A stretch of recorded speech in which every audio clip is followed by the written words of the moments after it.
So I'm gonna start now with sort of my first official Stonewall game when I started playing it a bit in 2015 against Vishy Anand.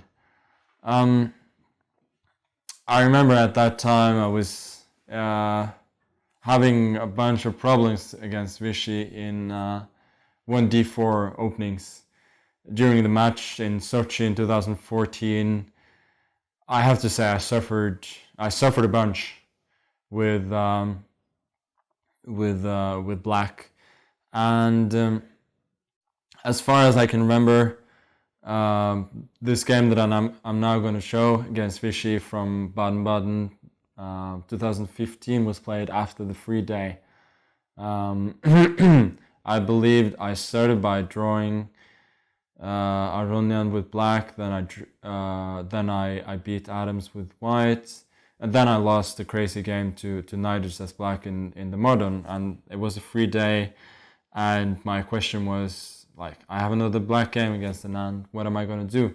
And I remember I took a long walk with Peter on that free day, and really didn't know what to do, and suddenly the idea hit me, like, why don't I just play the Stonewall? Like, I tell him that I don't really care about trying to equalize the fight. I just want a fighting game, and well, so it went from there.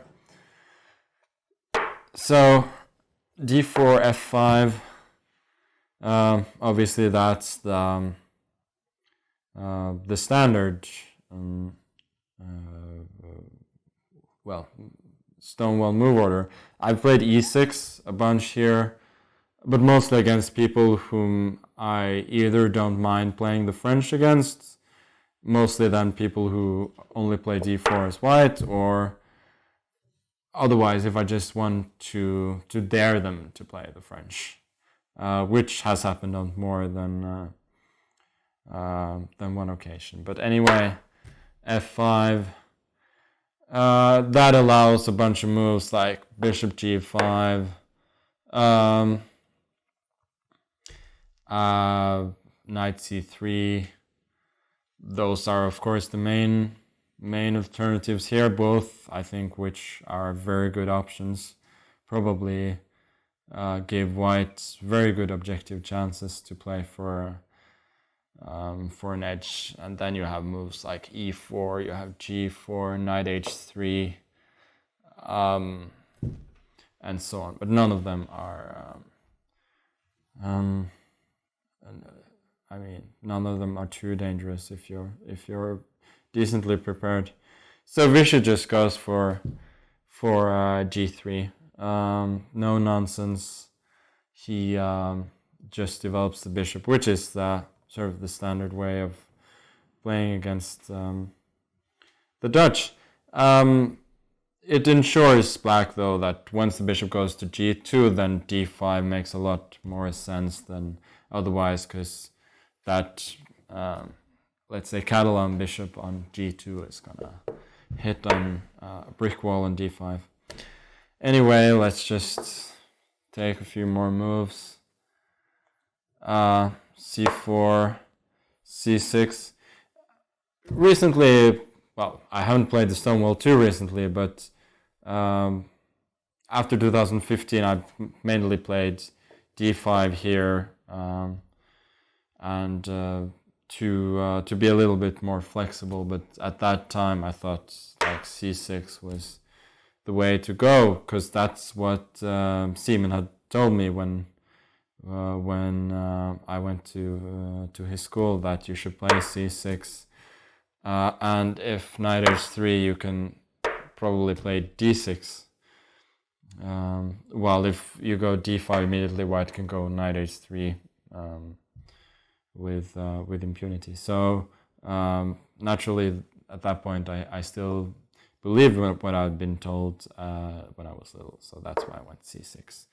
Anyway, Vishy goes for the standard play, knight f3, d5, castles, Bishop d6, b3, queen e7, preventing bishop a3, and yeah, knight e5, castles, knight d2, a5. This is all pretty standard, stuff. So right here you can also play b6. The only problem here is that after cd5, you're pretty much forced into going ed5, because cd5, knight c4 can be a bit unpleasant. Then of course bishop c7, bishop a3 is an issue. So you go ed5 and you have a complicated position, which is not great for black, but it's not too much of a disaster either. Anyway, I didn't want to play b6, bishop b7 that day. I went a5 instead. And really a5 is a move that I've played in a bunch of these games that I've played in the Stonewall. Sometimes it's a bit of a waiting move, also a bit of a daring move, like I'm saying I'm gonna take on this weakness in the center. I'm even gonna play a5, but my position is solid. Like all the pawns are protected. Yeah, there are some holes, but what are you gonna do about it? So I'm saying that I can even play a5 and be okay. And from time to time, that sort of daredevil attitude has been something that's suited me. Okay, bishop b2, knight b7, queen c2, all very standard. So I went a4. And here is always the question whether white can simply take.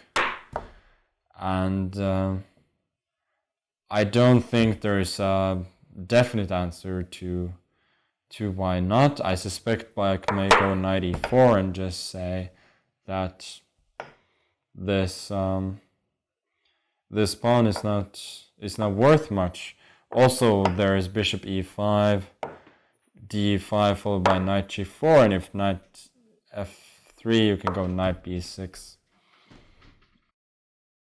I don't know, h3, knight h6, and it's a complicated fight. Probably better for white, but none too clear. And it's in general this sort of chaotic positions with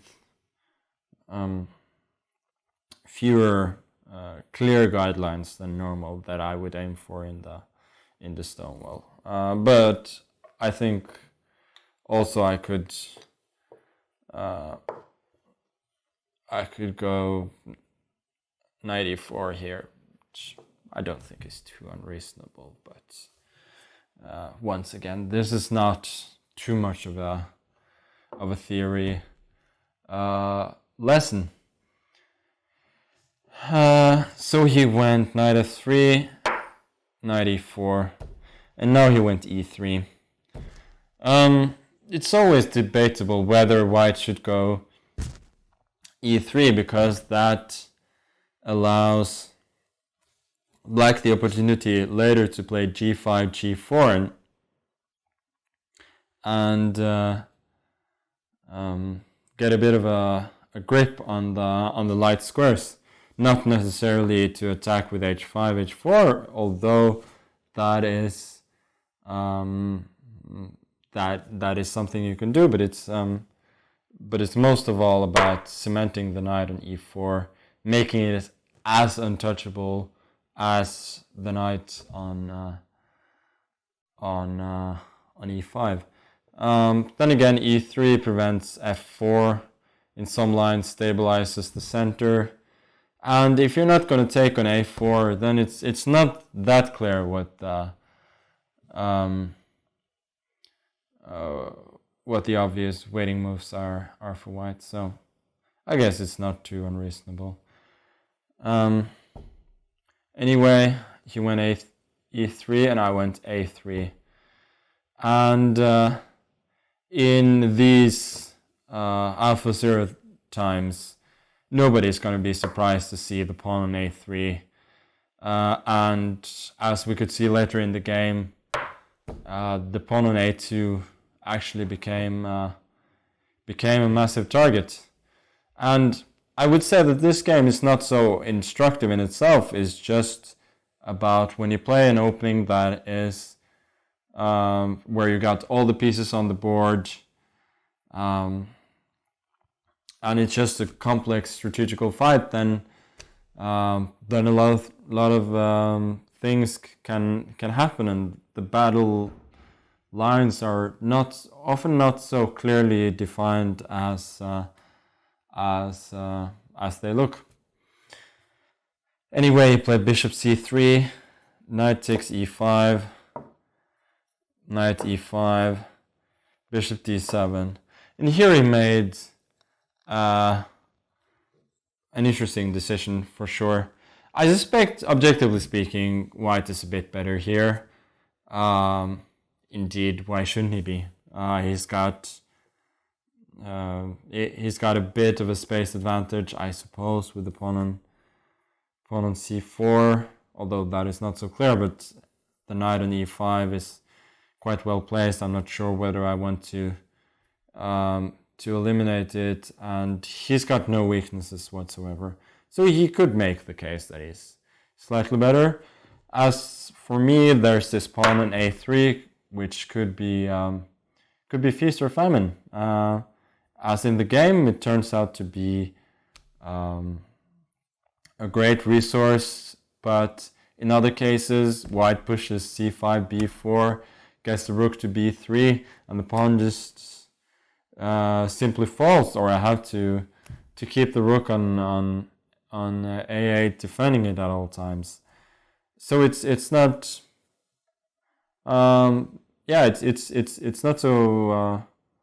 it's not so clear whether it's a weakness or a strength. And again, he made the interesting decision, which is to go knight d7. Optically speaking, trading this beautiful knight for this visually awful bishop is very weird. But I guess his point is this bishop is going to go to e8 later. I can eliminate it at any time with bishop e5. So maybe he felt like this knight isn't so great after all. And taking, he has a very clear plan. He wants to take it, he wants to go c5, he wants to go b4. He wants to bring that rook to b3 and attack with b5. And unless I have something to show for it on the king side, I'm simply going to be in a lot of trouble strategically. In terms of alternatives, here I could think of f3, which doesn't look too dangerous. I'm going to eliminate the bishop, then later maybe take on e5, or go bishop b4, even bishop e8, then f4, I can go g5. It doesn't look too bad, and his main plan, which would be to go c5, b4, and all of this would take a lot of time. So I suspect white is a little bit better, but it's not too much. Another plan would be to go bishop b1, which feels to me like the most obvious move. I would probably continue my plan with bishop e8. He would go f3, kick my knight away, knight f6, bishop c3, maybe knight d7. But white is a little bit better. I think there's very little doubt about it. I have plans like b5 at some point, but I'm not sure it achieves a whole lot. But anyway, Vishy had other plans. He took and he played c5. and b4. Now I can obviously exchange the bishop and we get opposite colored bishops, but it feels like there's nothing too drawish about it. a3 is weak. He has a plan with b5, and if I'm gonna go something like b5 myself, I think he's simply gonna take, go rook c1, and it feels like c6 is weaker than b4. So I don't think I can play, I can sort of react to his play too much. I had to create my own play, which is why, as far as I can remember, I played my next move very, very quickly, which is h5. I'm basically saying that I'm gonna attack. So you can try your advances on the queen side, but I'm not gonna care about it too much. I'm gonna lose the pawn on a3 at some point, but I feel like I'm gonna get enough play meanwhile that you won't be too happy. He could have played f3 here, but I can do a couple of things. I can go back. I don't think e4 at the moment, at least, is too dangerous. I'm sort of threatening h4, but I could also take on c3, and then later do either h4, g5. Let's say h4, f4, g5, which doesn't look too bad. I'm sort of in charge of when the king side is going to be open, and although he's obviously very solid, I feel like I've got more or less enough play to distract him from the weaknesses that I have on the queen side. I could also just have gone back, as I said, and then whenever he goes f4, I'm going to be pretty happy to just post the knight back to e4. Then whenever he takes it, I'm going to go de, probably put the queen on d5, and claim that I have the better bishop, although position would obviously be very drawish then, considering how close it is. Anyway, he played a lot more ambitiously, which I'm not sure I'm too big of a fan of, practically speaking. Like bishop e1, he allows me to play e5. To be honest, looking in retrospect, at first glance at least, I feel like g5 should be reasonable as well. f3, I go back. e4 doesn't look too dangerous. I'm going to take it a few times. I even have d4 and queen d4, so that's not on the cards at all. Then later I can go g4. Maybe I was just worried that after f4 the position would be a bit too close and there wouldn't be enough fight, but it's not obvious. But I guess I thought that e5,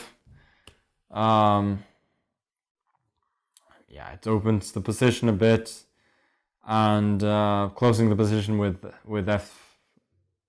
f4 is no longer on the cards. So at least I have that going for me. Okay, so I think the rest of the game is not too instructive. It's just a complete mess. Queen e6. It's, as I said, this is where it stops being about Stonewall structures and so on.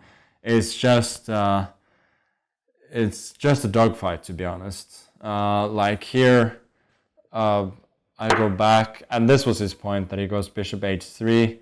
And as far as I can remember, he told me after the game that he thought this was very good for white, but I think black has just about enough counterplay here. Queen takes a2. Once again, super concrete stuff. He cannot take on g6 because of bishop d4. So he went bishop f2, very logical, g5, rook e1, queen back, and clearly I'm not gonna queen the pawn very soon because the bishop is hanging, but the pawn is basically unstoppable, so the onus is on him to actually create something before I can consolidate.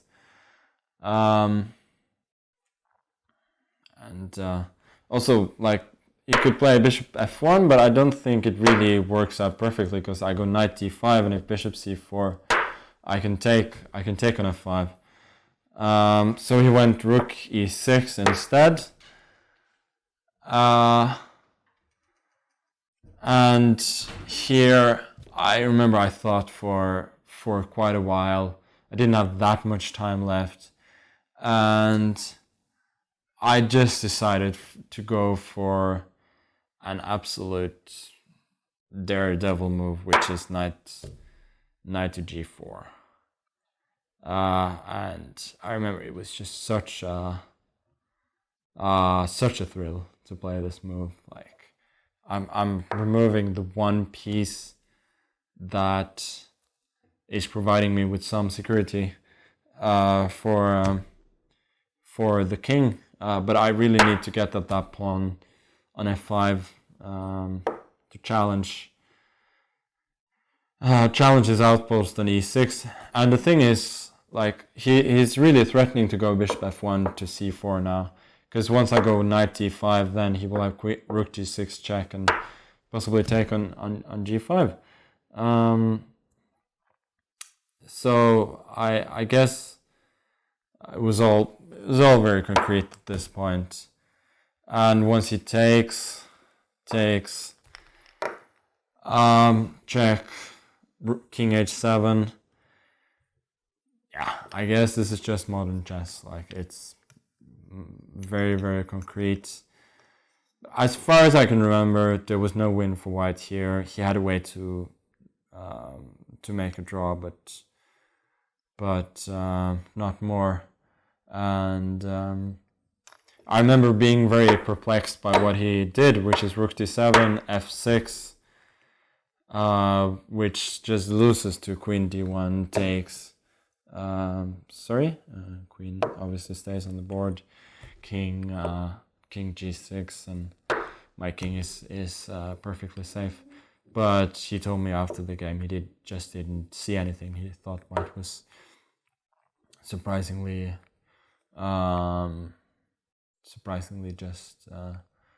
just lost. But that was a great fighting game. Gave me a good feeling for the rest of the tournament and about the Stonewall in general. Just being able to get that kind of a fight